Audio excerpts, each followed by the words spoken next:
Salut tout le monde, alors on se retrouve pour une nouvelle vidéo. Donc je fais pas une intro sur le terrain entre guillemets parce que j'ai eu un problème avec ma caméra. Donc là vraiment cette vidéo ça a été affreux, j'ai eu que des problèmes avec.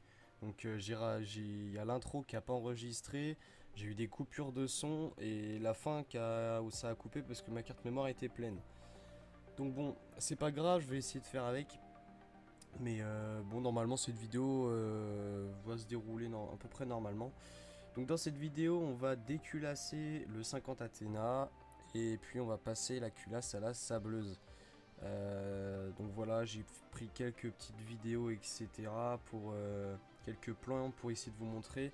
J'ai pas filmé la sableuse parce qu'en fait, je suis tout seul et c'est vraiment compliqué de filmer et de sabler en même temps vu que tu es pris avec tes deux mains. Donc voilà, je pouvais pas cadrer et puis sabler en même temps, mais vous allez voir que le résultat est vraiment superbe. Donc voilà, c'est tout ce que j'avais à dire. Sinon, bah là, je vais directement vous lancer sur la vidéo. Et puis voilà, on va se retrouver à la fin de cette vidéo pour pouvoir débriefer un petit peu. Et puis voilà. Donc bon, je vous laisse. J'avais déjà positionné les petits outils, etc. Il n'y a pas de voilà, il n'y a pas d'intro du tout. C'est vraiment sur le tas. Je suis vraiment désolé. Mais bon, on va faire avec. Et puis bonne vidéo.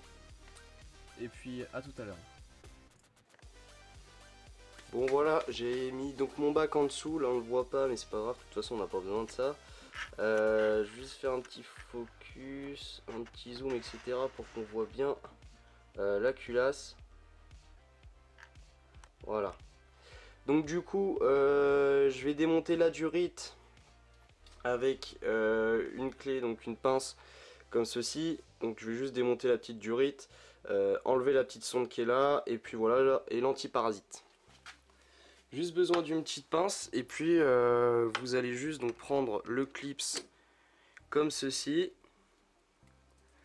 Vous allez le serrer et puis l'enlever vers le haut. Une fois que ça c'est fait, donc voilà, une fois que ça c'est fait, vous avez juste à retirer la durite.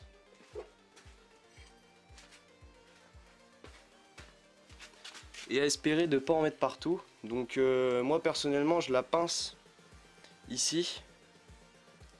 Voilà, donc on peut voir que ça coule déjà.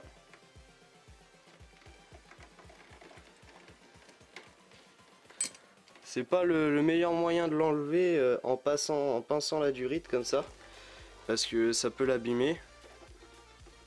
Après moi j'aime bien parce que comme ça au moins je peux vraiment gérer et y aller petit à petit.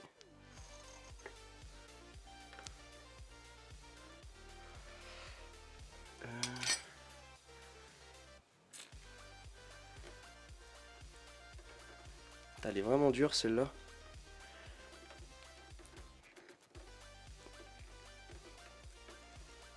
Donc bon là ça va gicler. Ça va gicler un peu. Bon là pour l'instant tout tombe là où je voulais, donc c'est pas mal.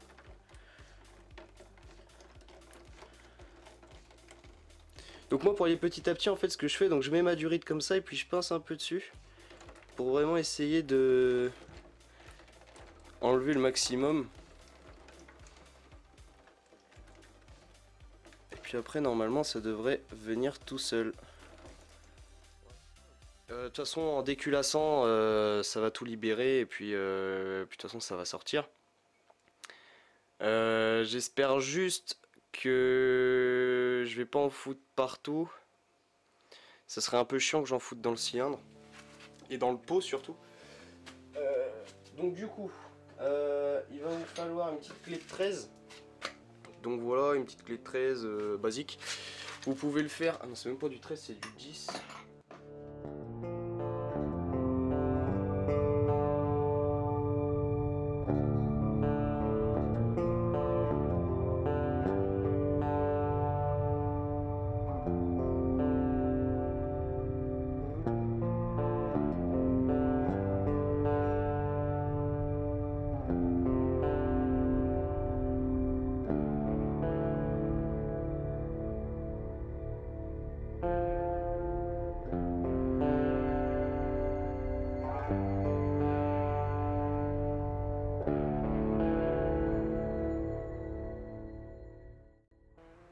Bon du coup les amis, on peut voir que du coup le piston ça va. Bon, c'est un peu rouillé à l'intérieur, c'est liquide de refroidissement, c'est pas très grave. Donc voilà, le piston il est bon. Je vais faire une petite pause et puis on va se retrouver juste à la sableuse pour la culasse. Donc alors les amis, voilà la petite culasse. Donc on peut voir qu'elle est assez crade, etc. Elle est un peu calaminée. Donc du coup je vais la passer à la sableuse et puis je vais enlever le joint aussi. Et puis comme ça on va pouvoir avoir une culasse qui va être vraiment toute neuve.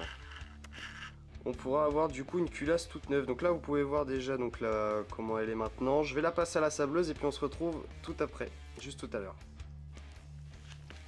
Donc voilà les amis, la culasse elle est prête. Je l'ai passée à la sableuse.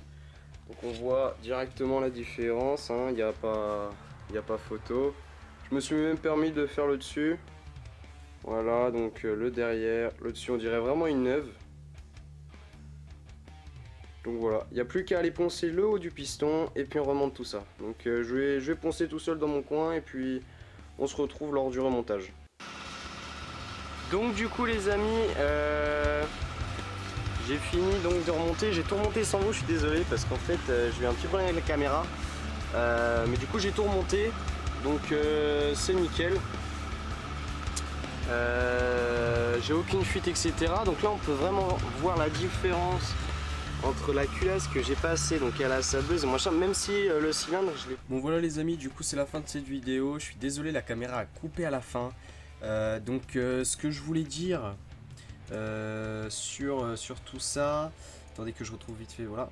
Donc ce que je voulais dire sur tout ça, c'était que vraiment, vous voyez vraiment la différence entre donc la teinte et la couleur de la culasse et du cylindre, même si le cylindre je l'ai bien nettoyé, etc. Donc je l'ai quand même bien rattrapé, mais on voit quand même la différence et puis ça permet aussi de très bien décalaminer. On peut également le faire pour les pistons. Je pense qu'on peut passer les pistons à la sableuse, hein. Surtout que c'est pas vraiment agressif, ça enlève pas de matière en soi, ça nettoie juste très très bien. Et puis c'est spécialement, j'ai un sable spécial à lui, donc voilà.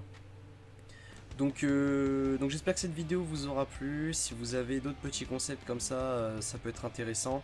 N'hésitez pas à me les mettre dans les commentaires. N'oubliez pas de mettre un petit pouce bleu, ça me ferait énormément plaisir. Et puis un petit abonnement si vous êtes nouveau sur la chaîne. Il y a 50% des gens qui regardent mes vidéos qui ne sont pas abonnés. Donc voilà. Donc merci d'avoir regardé cette vidéo. Et puis on se retrouve pour la prochaine vidéo. J'espère que ce sera une petite vidéo sur la moto. Et puis voilà. Donc sur ce, je vous souhaite une bonne soirée ou une bonne après-midi. Moi personnellement on est bientôt fin de soirée, donc je vous souhaite une bonne soirée. Et puis à la prochaine, ciao.